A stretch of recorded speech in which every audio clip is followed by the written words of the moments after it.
Hello students. तो कल हमने कुछ बेसिक कॉन्सेप्ट्स पढ़े थे केमिस्ट्री को लेके।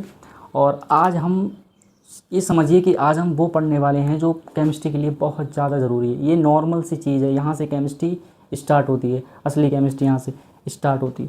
कुछ लॉ हमारे हैं जो बहुत ज़्यादा इम्पॉर्टेंट हैं और यूज़ होते हैं। ये लॉज इन्हीं की बेसिस पे केमिस्ट्री काम करती है, ठीक है।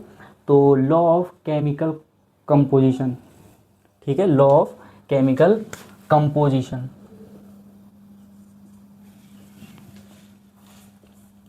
कंपोजिशन एक एक लॉ के बारे में बताऊंगा, आपको इजी तरीके से बताऊंगा, ठीक है। ध्यान से सुनिए और वीडियो के एंड में आपको एक ऐसी ट्रिक बताऊंगा जिससे ये सारे लॉ आपको एकदम बिल्कुल चुटकी में याद हो जाएंगे, ठीक है। वीडियो में एंड तक बने रहिए। देखिए, पहला लॉ है law of conservation of mass. Law of conservation of mass, इसको किसने दिया था? एंटोइन लेवोसियर्स ने, ठीक है। इनका कहना ये था कि ना तो हम मास को क्रिएट कर सकते हैं और ना ही डिस्ट्रॉय कर सकते हैं। इनका कहना था इस लॉ के अकॉर्डिंग क्या है कि ना ही हम मास को डिस्ट्रॉय कर सकते हैं और ना ही क्रिएट कर सकते हैं, ठीक है। जैसे अब मैं तुमको एग्जांपल से समझाता हूँ, ठीक है। देखो, जैसे पहले लॉ की बात करता हूँ मैं। तो फर्स्ट लॉ क्या कह रहा है? मान लो मैंने 2H2 प्लस O2 और यहाँ पे ये 2H2O बन गया, ठीक है। दो हाइड्रोजन के मॉलिक्यूल्स और O2, ठीक है। अब मैं यहाँ पे देखूँगा मास। देखो, हाइड्रोजन का जो वन हाइड्रोजन का जो मास होता है वो 1 ग्राम होता है। वन हाइड्रोजन का मास 1 ग्राम होता है। तो यहाँ पे कितने हाइड्रोजन है? 2 2 जा 4, यानी कि 4 हाइड्रोजन है। तो इसका मतलब यहाँ पे क्या हो गया? 4 ग्राम, ठीक है। प्लस O2 का होता है, एक ऑक्सीजन का होता है 6, दो का कितना हो जाएगा? 32 ग्राम। अब यहाँ पे टोटल में देखो, अब देखो यहाँ पे ये क्या हो जाएगा, यहाँ पे भी देखूंगा मैं तो मुझे यही रेशियो मिलेगा, प्योर टोटल मुझे यही रेशियो मिलेगा, ठीक है। कितना हो रहा है ये? 34 ग्राम 32, ये टोटल हो गया 36। यहाँ देखूंगा तो यहाँ भी हमारा 36 ही आएगा। देखो, ये 4 ग्राम हो गया, ठीक है, और 2 लगा हुआ है तो 2 ऑक्सीजन, तो ये 32 ग्राम। यहाँ भी कितना? इतना ही हो गया। कहने का मतलब ये है, देखो जितना मास हमने यहाँ पे लिया था, जितना मास हमारा रिएक्टेंट में था उतना ही मास हमारा प्रोडक्ट में है। कोई चेंजेस नहीं आया मास में, ठीक है, कोई भी चेंजेस नहीं आया मास में। एक एग्जांपल और ले लेता हूँ मैं, Zn का, Zn प्लस S, ठीक है। और Zn का जो हमारा वो होता है, इसका होता है 65 ग्राम में मास होता है इसका, और हमारा जो सल्फ़र होता है उसका 32 ग्राम होता है, 32 ग्राम। अच्छा, ये बनेगा क्या? ये ZnS बन जाएगा, ठीक है। तो ये टोटल कितना हो रहा है मास? टोटल हो रहा है 97 ग्राम। और यहाँ पे हम देखेंगे तो यहाँ भी हमें 97 ग्राम ही मिलेगा। तो क्या मास डिस्ट्रॉय हुआ? जितना मास यहाँ पे था उतना यहाँ पे। तो इस लॉ के अकॉर्डिंग ये कहना था कि हम ना तो मास को डिस्ट्रॉय कर सकते हैं ना ही क्रिएट कर सकते हैं, ठीक है। अच्छा, दूसरा लॉ क्या कह रहा है? दूसरा लॉ कह रहा है law of definite proportion. Law of definite proportion, ठीक है। देखो, इसके अकॉर्डिंग क्या होता है, इस दूसरे लॉ के अकॉर्डिंग मैं आपको बताता हूँ। लॉ ऑफ डेफिनाइट प्रोपोर्शन, देखो मैंने इसके सामने लिख भी रखा है fixed ratio by mass. Fixed ratio by mass कहने का मतलब ये है, जैसे मैंने मान लो CO2 लिया, CO2, ठीक है। कार्बन का जो मास होता है वो 12 ग्राम प्लस एक ऑक्सीजन का 16 ग्राम होता है, दो का हो गया 32 ग्राम, ठीक है। तो हमें इसका रेशियो क्या मिलेगा? हमें इसका रेशियो मिलेगा, अगर मैं इसकी रेशियो की बात करूं तो इसका रेशियो क्या मिलेगा? अगर मैं इसको रिड्यूस कर दे रहा हूं, ठीक है। जैसे कार्बन का और ऑक्सीजन का रेशियो तो 12 है इस टू 32। इसको और सिंपल फॉर्म में कैसे लिख सकता हूं मैं? डिवाइड कर दो इसको। कौन से नंबर से डिवाइड होंगे दोनों नंबर? ये देखो अगर 4 से करूँ तो ये हो जाएगा 4 8 जार और 4 3 जार। क्या रेशियो बना, ये रेशियो बना। कहने का मतलब ये है कि जो CO2 है, ठीक है, CO2 एक कंपाउंड, अब CO2 किसी भी रिएक्शन से निकले, कहीं से निकले, जहाँ से निकले CO2, वहाँ पे उसका रेशियो हमेशा हमेशा 3:8 ही मिलेगा, रेशियो चेंज नहीं होगा। इसलिए लिखा हुआ है फिक्स्ड रेशियो बाय मास। चाहे किसी रिएक्शन को करके CO2 निकले, चाहे हम जो CO2 रिलीज़ कर रहे हैं वो CO2 की बात करें, तो इन दोनों में क्या होगा, रेशियो 3:8 का ही मिलेगा। अगर रेशियो गड़बड़ हुआ तो CO2 भी गड़बड़ हो जाएगा, तो CO2 रहेगी ही नहीं, ठीक है। तो लॉ ऑफ डेफिनेट प्रोपोर्शन का मतलब यही हुआ कि कोई भी कंपाउंड हुआ उसका जो रेशियो होगा वो हर कंडीशन में सेम ही मिलेगा, कहीं से मिले वो कंपाउंड मगर उसका रेशियो सेम होगा, ठीक है। अगर और एग्जांपल की बात करें तो हम NH3 ले लेते हैं, ठीक है। NH3 ले लिया हमने। नाइट्रोजन का मास जो होता है वो 14 ग्राम होता है, नाइट्रोजन का मास 14 ग्राम होता है। हाइड्रोजन का, एक हाइड्रोजन का 1 होता है, तो ये कितना हो गया, 3 हो गया, ठीक है। तो इसका रेशियो क्या आया, 14:3। अब ये रिड्यूस हो सकता है क्या, ये रिड्यूस नहीं हो सकता क्योंकि कोई सा ऐसा नंबर नहीं जो उसको रिड्यूस कर दे, तो इसका रेशियो यही रहेगा। यानी कि जहाँ से भी हमें अमोनिया गैस मिलेगी वहाँ पे उसका रेशियो जो होगा वो 14:3 ही होगा, मास के अकॉर्डिंग, ठीक है। मास के अकॉर्डिंग हम रेशियो निकालते हैं, ठीक है। फिर तीसरा लॉ कह रहा है law of multiple proportion, law of multiple proportion. इसके अकॉर्डिंग क्या है, देखो ये लॉ कहता है same element different compound simple ratio. जैसे सेम एलिमेंट, इन इस लॉ का कहना है सेम एलिमेंट से क्या हुआ, सेम एलिमेंट से डिफरेंट कंपाउंड्स बने मान लो,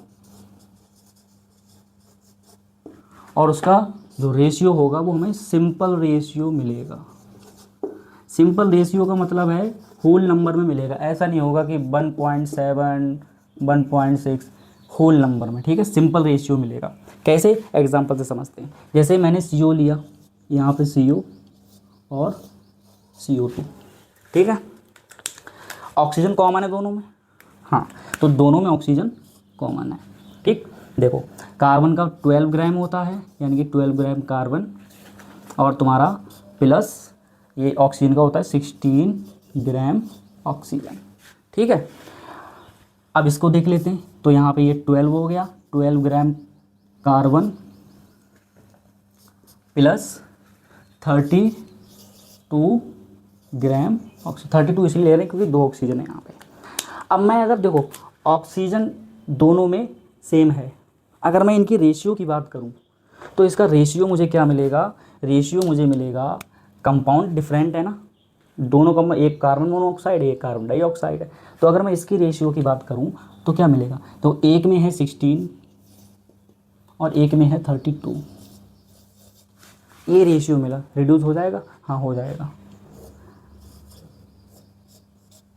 और हो सकता है क्या, चलो इतना ही रहने देते हैं, या और करना चाहें तो हम और भी कर सकते हैं, ठीक है, और भी कर सकते हैं हम। 16 दूनी 32 कर लो, 16 2 जा 32, 16 1 जा 16 और 16 2 जा 32, ठीक है। तो इसका रेशियो मिल गया 1:2।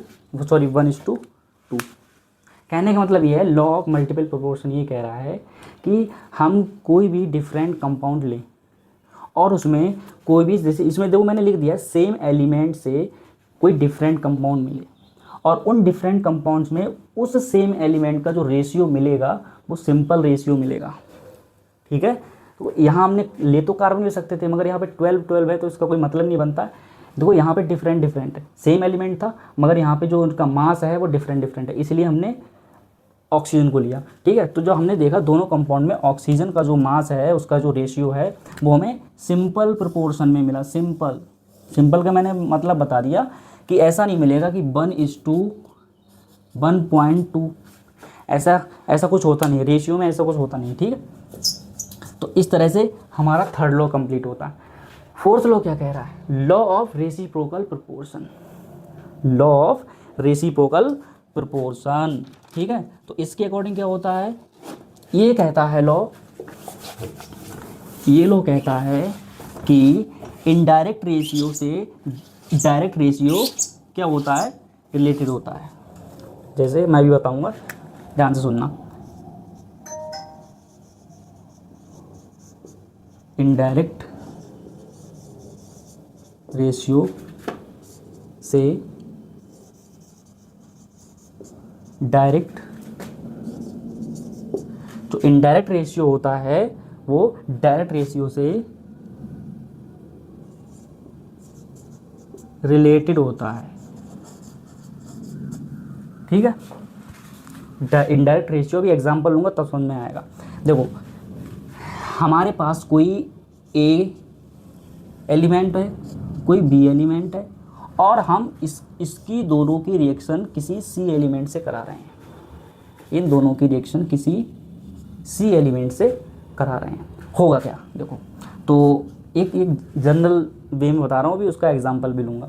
तो एक तो बनेगा ए सी और एक बनेगा बी सी, ठीक है। अब देखो भाई ध्यान से सुनना, तो हम यहाँ पे CO2 और H2O का एग्जांपल ले लेते हैं, CO2 और H2O का एग्जांपल ले लेते हैं, ठीक है। देखो C प्लस O से क्या बना, CO2 बन गया, ठीक है। और इसका रेशियो क्या आएगा, हमें पता है कि जो कार्बन का होता है वो 12 होता है और ऑक्सीजन ये 32 हो गया, ठीक है। ऐसी हाइड्रोजन और ऑक्सीजन, यानी कि ये है A, ये है B और ये है C। तो यहाँ पे इनका रेशियो क्या मिलेगा, हाइड्रोजन का हमें पता है भाई वाटर बनेगा, तो होगा क्या, इसका अगर रेशियो लिखूँ तो 2:8 हो जाएगा, सॉरी 16 हो जाएगा, 2:16। इसको अगर हम रिड्यूस करना चाहें तो कर सकते हैं, वरना ऐसे ही रहेंगे, ठीक है। अब देखो इंटरेस्टिंग कहानी यहाँ से स्टार्ट होती है, आखिर ये कहना क्या चाह रहे हैं। तो ये हमारे जॉन डाल्टन साहब हैं, सॉरी ये लॉ ऑफ ये वाले, इनका मैंने लिखा नहीं है। तो ये कहना चाह रहे हैं कि अगर हम किसी ए और बी एलिमेंट की किसी सी से रिएक्शन कराते हैं, ठीक है, तो हमें उसका तो कंपाउंड मिल गया कि एक में CO2 मिला, एक में H2O मिला, मगर अगर हम उस ए और बी की जो रिएक्शन कराएंगे तो उससे भी हमें कुछ ना कुछ कंपाउंड मिलेगा। ये इसी रिएक्शन से पता चल जाता है कि कुछ ना कुछ इससे भी बनेगा, जिसका कोई मतलब होगा। कैसे बनेगा, देखो सबसे पहले क्या करो, सबसे पहले एक काम करो, इसको लिखो सही से 2 और इसको लिखो 16। सबसे पहले देखो यहाँ पे जो ऑक्सीजन है वो 32 है और यहाँ पे ऑक्सीजन 16 है। तो सबसे पहले क्या करो, इक्वल कर लो। तो क्या करेंगे भाई, इक्वल करेंगे तो दोनों तरफ 2 से मल्टीप्लाई करेंगे, हम यहाँ भी करेंगे यहाँ भी करेंगे। तो जब 2 से मल्टीप्लाई करेंगे, मान लो हमने दोनों को 2 से मल्टीप्लाई कर दिया, मल्टीप्लाई बाई 2, तो क्या हो जाएगा, ये हो जाएगा 4 और ये क्या हो जाएगा, ये हो जाएगा 32, ठीक है। यानी कि यहाँ पे 4 ये हाइड्रोजन हो गए और 32 ग्राम ऑक्सीजन। अब कंपेयर करो इसको और इसको, देखो तो कार्बन 12 यानी कि 12 कार्बन प्लस 4 हाइड्रोजन, क्या मिल रहा है, CH4 मीथेन गैस। क्या मिल रहा है, मीथेन गैस। तो इनका कहना ये था कि अगर हम किसी A और B की रिएक्शन किसी O से कराते हैं, सॉरी किसी C एलिमेंट से कराते हैं, तो क्या होगा, हम जब देखेंगे कि जो हमें कंपाउंड मिले हैं उनसे हम पता कर सकते हैं कि अगर हम A और B की रिएक्शन अगर कराते हैं तो भी हमें कुछ ना कुछ ऐसा कंपाउंड मिलेगा जो एग्जिस्ट करता होगा। तो ये रहा आपके सामने CH4, ठीक है। चलो अब हमारा 5th लॉ है गै-लुसाक लॉ ऑफ गैसियस वॉल्यूम। ये सिर्फ और सिर्फ गैस के लिए है, ये सिर्फ और सिर्फ गैसेस के लिए है, ठीक है। अभी डिटेल में इसको भी समझेंगे, पहले इसको इरेज कर देता हूँ मैं, ठीक है।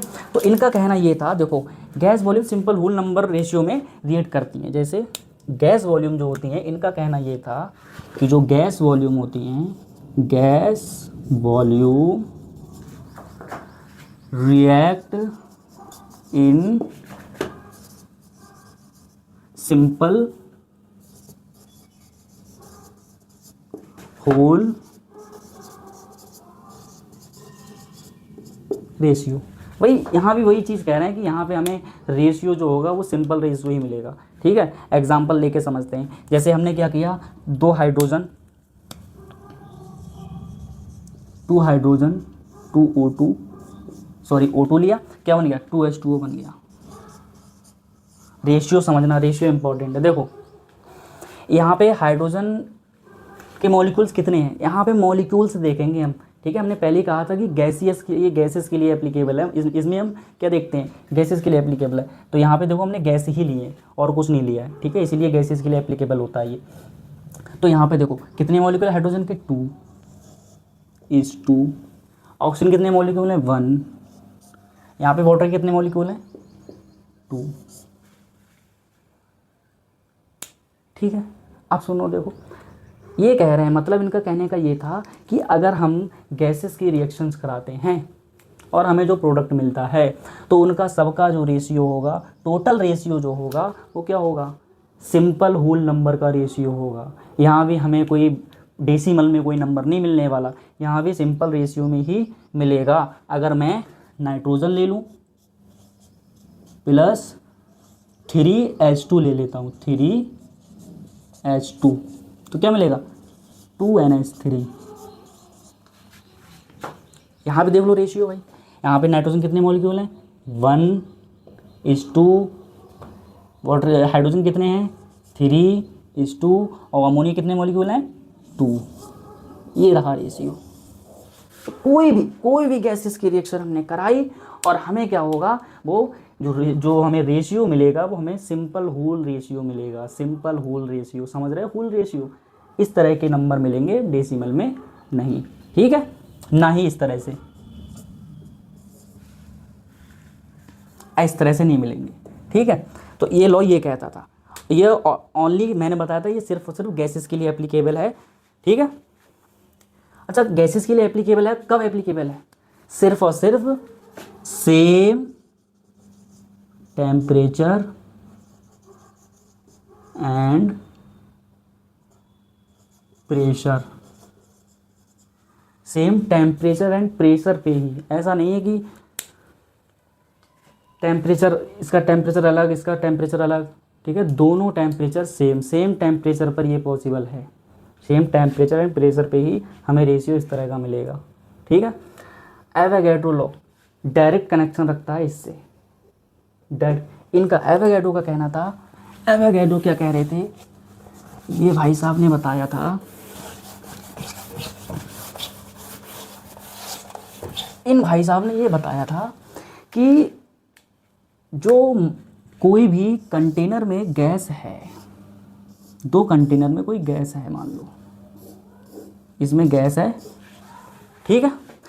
अब कहने का मतलब ये है कि इक्वल वॉल्यूम, मान लो जितना इसका वॉल्यूम है उतना ही इसका वॉल्यूम है। वॉल्यूम समझते हो, वॉल्यूम का मतलब होता है कि कोई भी गैस कितनी जगह को क्या कर रही है, ऑक्यूपाई कर रही है, घेर रही है, तो उसको वॉल्यूम कहते हैं, ठीक है। तो ये कह रहे हैं कि सेम प्रेशर एंड टेम्परेचर पर सेम वॉल्यूम में जो गैसेस होंगी उनके मॉलिक्यूल भी सेम होंगे। फिर बताता हूँ, मान लो इसमें ऑक्सीजन थी, इसमें हाइड्रोजन थी, इस कंटेनर का भी वॉल्यूम सेम है, यानी कि ये दोनों कंटेनर सेम वॉल्यूम के हैं। तो एवोगैड्रो का कहना था कि सेम प्रेशर एंड टेम्परेचर पे जब वॉल्यूम सेम है तो यहाँ पे मॉलिक्यूल भी सेम होंगे। ऑक्सीजन के जितने मॉलिक्यूल होंगे उतने ही हाइड्रोजन के मॉलिक्यूल होंगे, ये कहना था एवोगैड्रो लॉ का, ठीक है। अब बात करते हैं सिंपल सी ट्रिक, इन सारे लॉज को ध्यान कैसे रखना है, कैसे याद करना है, ठीक है। तो वो मैं तुम्हें बताता हूँ कि इनको याद कैसे रखें हम। देखो, तो इनको याद रखने का तरीका ये है, ट्रिक क्या है, कन्वर्जन, कन्वर्जन मास सेम,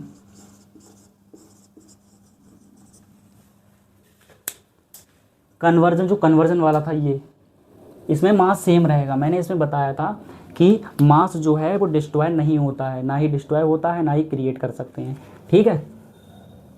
मगर एक कंडीशन ऐसी होती है जिसमें न्यूक्लियर फ्यूज़न जो होता है, न्यूक्लियर रिएक्शंस जो होती हैं, उनमें क्या होता है, कुछ मास एनर्जी में कन्वर्ट हो जाता है, तो वहाँ पे मास डिस्ट्रॉय हो जाता है। ये ओनली, ये सिर्फ और सिर्फ नॉर्मल रिएक्शंस के लिए, न्यूक्लियर रिएक्शन के लिए एप्लीकेबल नहीं है, ठीक है। तो कन्वर्जन में क्या होता है, मास सेम रहता है, डेफिनाइट, इन वर्ड से ध्यान रखो, डेफिनाइट, ठीक है। डेफिनाइट मतलब रेशियो सेम, रेशियो सेम मतलब कि भाई अगर CO2 का रेशियो इतना है कि जैसे हमने किसी रिएक्शन, कोई रिएक्शन कराई, उसमें CO2 का रेशियो में इतना मिला, तो हर जगह CO2 का रेशियो वही होगा, CO2 का रेशियो चेंज नहीं होने वाला कभी भी। CO2 के कोई भी कंपाउंड हुआ, ठीक है, जो उसका जो रेशियो होगा वो हमेशा कहीं से भी हमें मिले वो सेम रहेगा। जैसे अगर मैं बात करूँ, मैंने किसी रिएक्शन से वाटर को बनाया, ठीक है, मुझे वाटर मिला, अब उस वाटर का जो रेशियो होगा, जो उसके मास का जो रेशियो होगा, वही हमें नल से मिलने वाले वाटर का रेशियो होगा, वही टंकी से मिलने वाले, वही तालाब, वही नदी। तो मतलब ये है कहने का, ठीक है। और उसके बाद में मल्टीपल, मल्टीपल से ध्यान रखो, मल्टीपल, मल्टीपल, मल्टीपल मतलब रेशियो सिंपल, रेशियो, रेशियो क्या होगा, सिंपल, डिफरेंट कंपाउंड में, डिफरेंट कंपाउंड, ठीक है। तो मल्टीपल मतलब रेशियो सिंपल होगा डिफरेंट कंपाउंड्स में, ठीक है। Reciprocal indirect relation, reciprocal, reciprocal indirect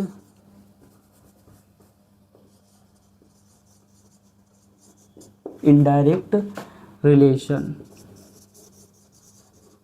तो मतलब ये है, ये लॉज हमें ये बता रहे हैं कि रेसिप्रोकल वाला जो लॉ है वो हमें बताता है इनडायरेक्ट रिलेशन के बारे में बताता है, ठीक है। और हमारा जो गे लुशैक लॉ है, गे